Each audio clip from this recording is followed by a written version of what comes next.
ఆనాడు బంధువులు ఇంటికొస్తే చాలు ఉన్నన్ని రోజులు పండుగే, గుండె నిండుగా సంబురమే. ఆరు బయట నులక మంచంపై పడుకొని కబురులెన్నో చెప్పుకుంటుంటే మనసు నిండుగా సంతోషమే. వాళ్ళు తిరిగి ప్రయాణం అవుతుంటే ఇంకో రోజుంటే బాగుండనిపించి ఎక్కే బస్సు వచ్చి వెళ్ళిపోయేదాకా చెప్పులు దాచిన జ్ఞాపకమే.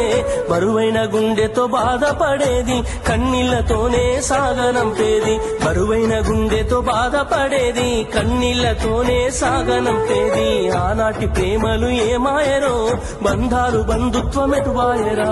డబ్బు బంధాలే మిగిలేనురో, మనుషులే దూరమయ్యేనురా.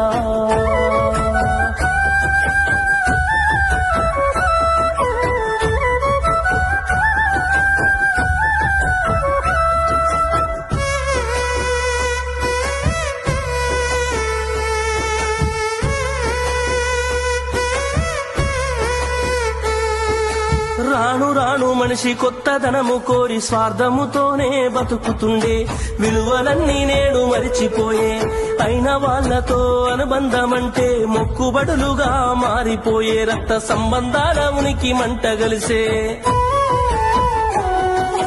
ఒకటే ఊరిలో ఉంటున్నా ఏడాదికోసారి కలుసుడాయే, ధనవంతులుగా కొంత మారిపోతే నిరుపేద బంధువుల మరిసిపోయే.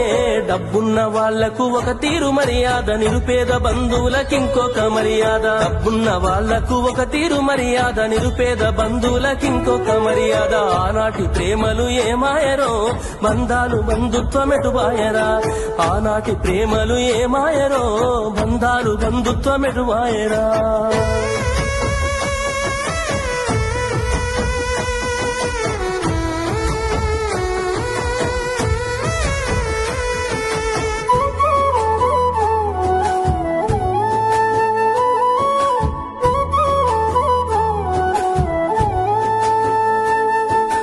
రక్తం పంచుకొని ఒకటే ఇంటిలో జన్మను ఎత్తి కూడా పెరిగిన అన్నదమ్ములైన అక్క చెల్లెళ్ళైన వేడుక ఏదైనా జరిగితే తప్ప కలుసుకోవడం జరగదాయే. మనసారా మాట్లాడుకోరాయే. భోజనాలకు గంట ముందు వచ్చి పని ఏదో ఉందన్న సాకుతోటి మొక్కుబడిగా భోజనం అయిన వెంటనే ఉంటామంటూ వెళ్లిపోవుడాయే. కనతల్లిదండ్రులను పలకరించే తీరిక లేని సంపాదనాయే, కనతల్లిదండ్రులను పలకరించే తీరిక లేని సంపాదనాయే. ఆనాటి ప్రేమలు ఏమాయరో, బంధాలు బంధుత్వం ఎటువాయరా. డబ్బు బంధాలే మిగిలేనురో, మనుషులే దూరమయ్యేనురా.